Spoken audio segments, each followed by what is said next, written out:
Good morning mga boss. Ayan, Happy New Year at magluluto tayo ng pakbit ngayon. At dahil makulit si Ayan, siya daw magluluto mga bossing. Ayan po, sinalang na po niyo yung lutuan. At lalagyan po ng kunting mantika yan mga bossing para sa paggisa ng ating mga lamas. Ayan oh. Napakagaling itong bata ito mga bossing. Batang bata pa, gustong gusto na magluto. Ayan po, nalagay na po mga lamas natin. At syempre, hahaluk-halukayin po ni Ayan yan. Itong bata ito ay napakasipag talaga ito. At matulungin talaga. Gusto nyo kumain ng gulay mga busing? Ayan po, nilagay na po yung mga gulay. Inisa-isa na po ni Ayan mga busing. Sabi ko ibuhos na yan para mabilisan tayo. Ayan, gutom na rin kayo mga busing dyan. Kaya niluto na namin. Nilaglag na lahat ni Ayan.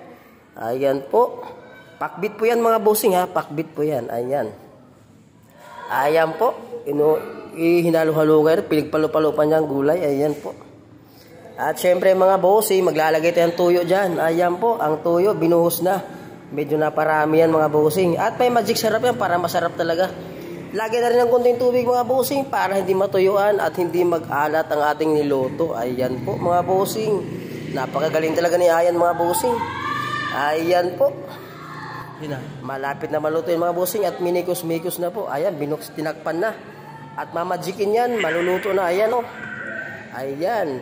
Ginamitan na mahiwagang apoy yan mga busing. Luto na kaagad yan. At bubuksan na ni Ayan at medyo napasok pa dyan. Luto na yan mga busing. Ayan po.